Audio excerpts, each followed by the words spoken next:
All right, so get ready for a deep dive into a book with a title that I think is kind of everyone's dream, right? Mm. Vive sin trabajar, live without working. I mean, who wouldn't want that? Exactly, exactly. We're going to be cracking open Jose Costello's system, his system for achieving, well, he claims, financial freedom. And it's not your typical financial advice, I'll tell you that. No, he really throws out the rule book. He's not just talking about building wealth. It's about building a life where work is, Right. optional, Right. not mandatory. And he does that by maximizing, both your earning potential and like how you actually, experience life. Exactly. So for anyone out there who's all about efficiency, this deep dive is for you. So we're going to break down Costello's core principles here, the ones that he claims can put you on that fast track to a life where, that dream of live without working, right? Yeah. Where work it's a choice, not a necessity. And just to be upfront, this isn't some kind of like magic overnight solution. Yeah. Right? Costello's very clear that this system takes effort, takes strategic thinking, and a willingness to kind of ditch that conventional wisdom. Right. Ditch what everyone else is telling you. Exactly. Okay, so let's unpack this. So Costello, he kicks things off with this awesomely rebellious principle. He calls it no rules. Yeah. And he illustrates it with this story. It's going to stick with you. Yep. Picture this. He's breaking company policy to make a late-night delivery to a tough client in Norway.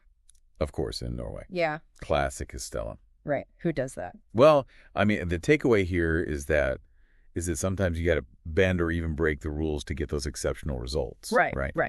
Now, obviously, you need to be smart about it. Mm-hmm. I mean, not every rule is meant to be broken, but you got to know when to hold them, when to fold them. Exactly. And that's the perfect segue into his next principle, embracing discomfort. And Costello talks about how early in his career he was sent to Norway with like hardly any experience to handle this really difficult client. It was sink or swim. Mm-hmm. And guess what? He advocates for that. He advocates for putting yourself in those situations. Yeah. Yeah, and when you connect that to the bigger picture, he's basically saying that seeking out and conquering discomfort, that's like rocket fuel for your growth. Right. It's about pushing past your comfort zone to really build those skills and that resilience that gets you those extraordinary results. And the best part is, he doesn't just talk the talk. This is a guy who's walked the walk. Costello admits he was a total skeptic about visualization. Oh, wow. Really? Oh, yeah. I mean, he's an engineer. Okay, yeah. Like, by trade. Right. But he decided, okay, I'm going to try this visualization thing. And he starts visualizing really specific things, job changes, salary increases, even landing major projects. And the crazy thing is, it starts happening. By visualizing himself in these situations, it's like his mind found ways to make them a reality. Wow. It's incredible, isn't it? Like how powerful our thoughts can be when we really, really focus them, like really hone in on those goals. It's wild. It reminds me of, well, we can't get sidetracked. Costello also dives into the importance of appearances. Okay, interesting. He talks about how, when he was just starting out, he would dress like he was already a high-level executive. Oh, I like that. Fake it till you make it, kind of. Yeah, he understood that people judge a book by its cover. Yeah. Whether we like it or not. Unfortunately, it's true. Yeah. It's true. And so, by dressing the part, he influenced how others perceived him. And that opened up opportunities that he might have missed otherwise. Absolutely. Perception is reality in a lot of ways. Absolutely.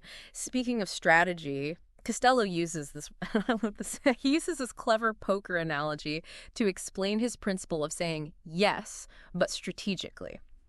Oh, So he compares it to choosing which hands to play. You don't go all in on everything, right? Right. You got to know, okay, this is a good hand to play. This one, I'm going to fold. Makes you think, are you saying yes to absolutely everything that comes your way? Or are you being more discerning? You're picking and choosing the opportunities that really, align with your goals and have that bigger potential payoff, right? Yes. It's about being intentional with your time and your energy. Love it. It's really all about strategy, isn't it? Mm-hmm. And, we just talked about those kind of fundamental principles, but I think it's time to really level up here. Time to explore what Costello calls his, kind of his advanced principles. Okay. And this is where you really level up your game. Okay, I'm ready. Hit me. So he starts with this idea of understanding where money comes from. Okay. And to illustrate this point, he talks about this interior design student. I found this example super insightful Okay. because most people, they think they're being paid for specific tasks. Or activities. Right, the hours you put in. Right. But what Costello really highlights is that your income, it's actually tied to how your work is impacting the bottom line, the profit. So it's not enough to just do the work. You have to understand how that work contributes to the bigger picture. Exactly. And he argues that understanding this one principle, it's crucial for anyone who wants to earn more. Okay, that makes total sense. So it's about strategy, it's about impact. What else? Give me more. Well, then there's this technique. He calls it the crystal ball, which again fits perfectly with his emphasis on the power of numbers.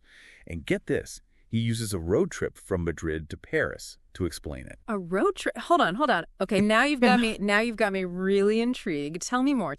All right, so it's all about using data and calculations to kind of predict outcomes. Yeah. Right? Even when you're in unfamiliar territory, just like, you would use the distance and your speed to figure out how long it'll take you to get somewhere. Costello wants you to apply that same kind of thinking to your career and your financial goals. So instead of just hoping for the best, you use those cold, hard numbers, those cold, hard facts to make smarter choices. You're plotting your career path with the same precision as a cross-country road trip. I love that. Right. It's bringing that practical approach to something that can often feel really unpredictable, For sure. And speaking of strategy, his next principle is all about understanding the people in power. Costello calls it stepping into your boss's shoes. All right, let's talk about bosses. He had me at stepping into your boss's shoes. What's the secret sauce here? What's he telling us? Well, he uses this example about a sales strategy, and he uses this example to illustrate how important it is to really anticipate what your boss needs. It's about framing your ideas in a way that's going to resonate with their goals, their objectives. Right. So it's not just about having a great idea. It's about how do you package it? How do you present it in a way that makes your boss's life easier? Exactly. You have to make them look good. Right. And this next principle, this is one I think everyone struggles with. Okay. Especially in today's world, right? Yeah. Costello calls it the art of not doing. Which, it sounds a little counterintuitive. It does. But hear me out. Okay, the art of not doing. Lay it on me. Especially because I have a feeling this is something I need to get a lot better at. I think we all do. He even shares a personal story about how he just started declining meetings that weren't absolutely necessary, just to protect his time, protect his focus. Oh my gosh, I can relate to that so much. Sometimes it feels like meetings are the black hole of productivity. You go in and you never come out. You get sucked in. You're like, what are we even doing here? It's true. No, but this principle, it's all about being intentional with how you're spending your time, your energy. It's about, having those boundaries to say no to distractions. Right. The things that don't actually serve your goals. It's about creating that space for the things that really do matter. I love that. Me too. Yeah. And now that we've covered those advanced principles, let's move into Costello's master's toolkit for leadership. Okay, let's unlock this toolkit. Yeah. Let's do it. Okay, let's unlock this toolkit. Let's do it. What's in this toolkit for leaders? How does Costello build and manage a team that's, as he puts it, full of lions? Yeah. So he's all about quality over quantity, right? Yeah. He says, forget building a huge team. Instead, invest in a few top performers. And yeah, it might cost you more up front, but he really believes that it pays off big time in the long run. Right. Because it minimizes the amount of management you have to do. Let's be honest, nobody enjoys micromanaging, right? Absolutely not. It's the worst. Yeah, so invest in the best and trust them to do what they do best. Exactly. And that kind of leads us to his next point, which is,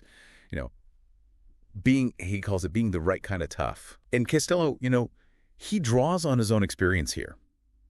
As a manager who's, clearly had to make some tough calls along the way, he emphasizes finding that sweet spot, right? Yeah.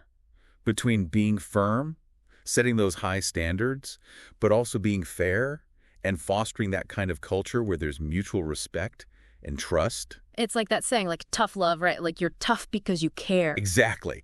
You're tough because you care and because you believe in their potential. Yes. And, this whole master's toolkit, it really ties back into that earlier principle we discussed, the art of not doing. Right, right. Because if you're too busy trying to do everything yourself or saying yes to every single request, you can't be an effective leader, right?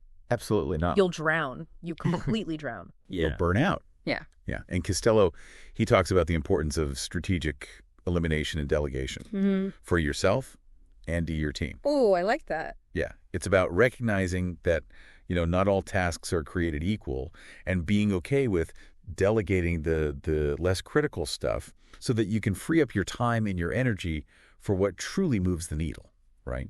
So being strategic with your yeses and your nos. Exactly. It sounds like leadership is a bit of a balancing act, wouldn't you say? It is. I think Costello even used an analogy to describe it, something about a plate spinner. Oh, yes. He compares leading a team to being a plate spinner, right? You're constantly juggling, you've got multiple priorities up in the air, and you need that focus, that agility. Yes. So you keep all those plates spinning without letting any of them crash to the ground. That is such a great visual. And I imagine it is equal parts, like, terrifying because you don't want anything to drop. Right. But also exhilarating when you're keeping it all up there. It's that controlled chaos. Yes. That a good leader can really, Master. We've talked a lot about, earning potential. We've talked about leadership, but I'm really curious about, that whole design your ideal life aspect of Costello's philosophy, because I think for me, that's what really drew me to this book in the first place. Me too. Yeah. And that's where it gets really interesting because Costello, he dedicates like a whole section to this idea of discovering what makes you happy. Okay, yeah. But he cautions against like those surface level answers that we tend to give. Right. Like those that travel the world or buy a fancy car. Retire early, right. Exactly. Yeah. Exactly. He's like, those things are nice, but they're not like the key to lasting happiness. Right. It's more than that. It's about digging a little bit deeper, Yeah. right? Exploring your values, figuring out what genuinely brings you joy and a sense of purpose.